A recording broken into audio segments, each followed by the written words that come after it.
नमस्कार, आप देख रहे हैं 4 PM। मैं हूं आपके साथ सिमरन। दिन भर की बड़ी खबरों के बुलेटिन में आज बात होगी। लालू यादव ने मोदी की जमकर उड़ाई खिल्ली, कहा मोदी का बन गया मजाक। सांसद पप्पू यादव ने मोदी को क्यों सुनाई खरी खोटी, कहा मेरे आगे उनकी औकात नहीं। आदित्य ठाकरे ने किसे दे दी चेतावनी, सरकार बनी तो बर्फ की सिल्ली पर लिटाऊंगा। चंद्रशेखर आजाद ने योगी आदित्यनाथ को दे दी खुली चुनौती। बटोगे तो कटोगे के नारे पर अशोक गहलोत ने चुनाव आयोग को घेरा। इन सभी खबरों पर चर्चा करने से पहले एक नजर आज की प्रमुख सुर्खियों पर। बीजेपी पर हमलावर हुए आरजेडी प्रमुख लालू प्रसाद यादव, कहा नरेंद्र मोदी नाम की कोई चीज नहीं, भाजपा को उखाड़ फेंकना है।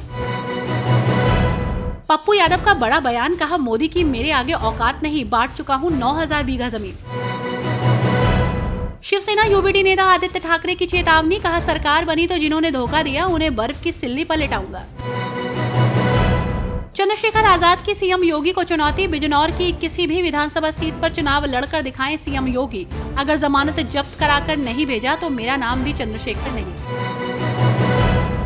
महाराष्ट्र के चुनाव में एक्टर रितेश देशमुख का प्रचार, कहा धर्म को खतरे में बताने वालों की पार्टी खतरे में है। लालू यादव ने नरेंद्र मोदी पर निशाना साधते हुए कहा कि क्या है ये नरेंद्र मोदी, फालतू हैं। इस बार के चुनाव में भाजपा को उखाड़ के फेंक देना है। राष्ट्रीय जनता दल सुप्रीमो लालू प्रसाद यादव रविवार को पहली बार झारखंड विधानसभा चुनाव के लिए प्रचार करने उतरे और कोडरमा में एक जनसभा को संबोधित किया। कोडरमा से आरजेडी के उम्मीदवार और अपने बेहद करीबी सुभाष यादव के प्रचार के लिए पहुंचे राहुल ने बीजेपी पर जमकर निशाना साधा। आपको बता दें कि चुनावी जनसभा को संबोधित करते हुए लालू अपने पुराने अंदाज में नजर आए। पीएम मोदी को सीधे निशाने पर लिया। उन्होंने अपने समर्थकों से अपील करते हुए लालू ने कहा कि इस चुनाव में भाजपा को उखाड़ के फेंक देना है। हमारी पार्टी है, हमारा दल है, हमारी ताकत है, उसके सामने भाजपा क्या है। लालू प्रसाद यादव ने आगे कहा कि आज देश और दुनिया भर में सब लोग इंडिया गठबंधन को याद करते हैं। नरेंद्र मोदी नाम की कोई चीज नहीं है। क्या है ये नरेंद्र मोदी, फालतू है। इस बार के चुनाव में भाजपा को उखाड़ कर फेंक देना है।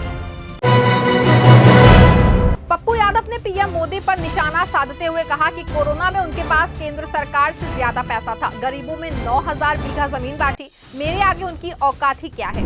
झारखंड के चक्रधरपुर में पूर्णिया से निर्दलीय सांसद पप्पू यादव ने प्रधानमंत्री नरेंद्र मोदी को जमकर खरी खोटी सुनाई। उन्होंने कहा कि हमारे पास केंद्र सरकार से ज्यादा पैसा है, 9000 बीघा जमीन हमने गरीबों में बांट दी है। इतना जमीन मोदी के बाबू को भी नहीं था। पप्पू यादव ने आगे दावा किया कि कोरोना के समय जब प्रधानमंत्री के पीए को दवा नहीं मिल रही थी तो मैंने दवा पहुंचाई थी। मेरे सामने मोदी की क्या औकात है। पप्पू यादव ने लोगों के बीच कहा कि मैं पूरे देश का इलाज अकेले कराता हूं। औकात है मोदी की इलाज कराने की। पूरे कोरोना में हर गरीब के घर घर अकेले पैसा पहुंचाया। पप्पू यादव को औकात थी तो पूरे देश के जितने गरीब थे उनको 2-2 हजार रुपए मैंने दिया। किसी और की औकात है ये सब करने की। इससे पहले पप्पू यादव ने हिमंता पर कांग्रेस नेता मानवेंद्र शर्मा की हत्या में शामिल होने और इनके घर से हथियार बरामद होने का आरोप लगाया है। साथ ही बिहारियों को प्रताड़ित करने का आरोप लगाते हुए कहा था कि यदि हम मुख्यमंत्री रहते तो इन्हें बॉर्डर पर ही गिरफ्तार करवा लेते।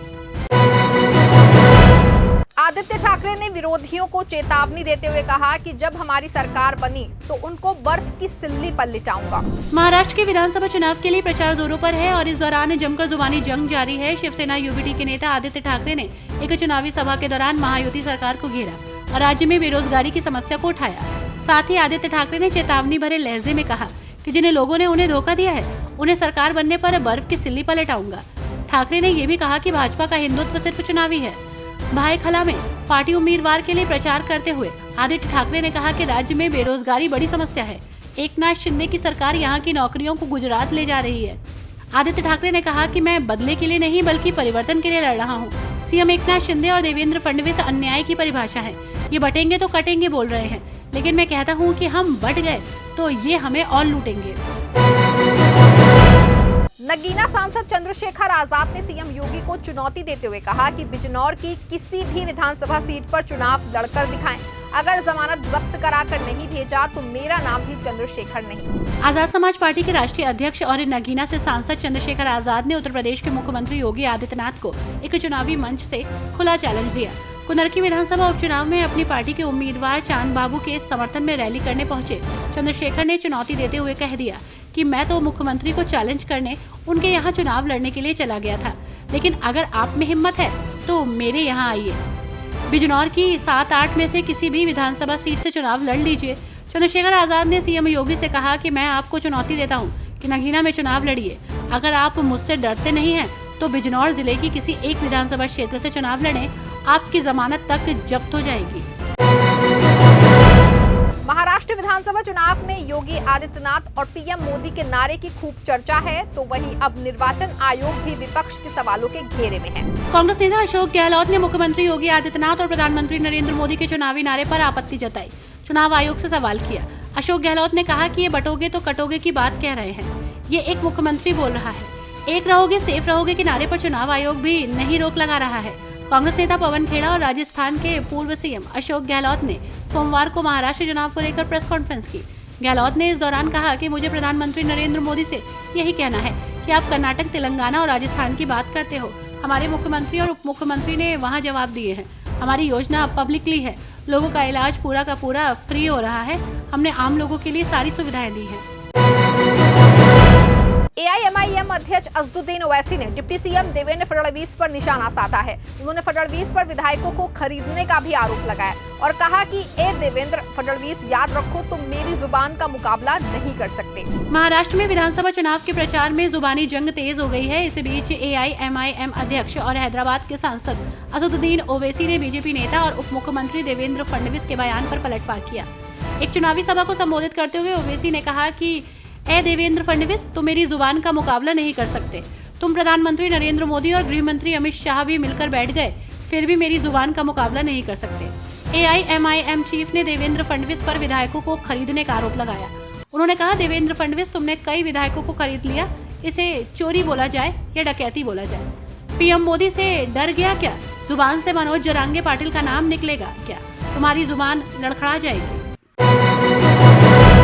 संजय राउत ने अमित शाह की चुनौतियों पर कहा कि कभी वो भी बाला साहेब ठाकरे की तारीफ करते थे, लेकिन उन्होंने ही बाला साहेब से विश्वासघात किया। महाराष्ट्र चुनाव को लेकर आ रहे सर्वे के नतीजे पर संजय राउत ने कहा कि सर्वे पर भरोसा मत कीजिए। ऐसा ही सर्वे लोकसभा चुनाव के दौरान आया था और इसमें पीएम मोदी के लिए 400 पार की बात कही गई थी। एमवी 160-170 सीटें जीतेगी। आपको बता दें कि चुनाव से पहले महाराष्ट्र में मेट्राइज का सर्वे आया, जिसमें यह दावा किया गया है कि महायुति गठबंधन 145 से 165 सीटें मिल सकती हैं, जबकि विपक्षी एमवीए को 106 से 126 सीटें। महायुति गठबंधन को 47% वोट, जबकि महाविकास आघाड़ी को 41% वोट मिलने के आसार जताए गए हैं। जगन मोहन रेड्डी ने मुख्यमंत्री नायडू पर पिछले 2 दशकों से धोखा देने का आरोप लगाया है। उन्होंने कहा कि ये लोगों को धोखा देने के लिए अलग अलग अवतार में नजर आ रहे हैं। ये लोगों को ये कहकर धोखा दे रहे हैं कि उन्होंने मोबाइल फोन और कंप्यूटर की खोज की है। आंध्र प्रदेश में विपक्षी नेता वाईएसआरसीपी प्रमुख जगन मोहन रेड्डी ने मुख्यमंत्री एन चंद्रबाबू नायडू पर आरोपों की बरसात कर दी। उन्होंने कहा कि ये लोगों को धोखा देने के लिए कई अवतार दिखा रहे हैं। इनका सिप्लेन डेमो उड़ान भी इसी का हिस्सा है।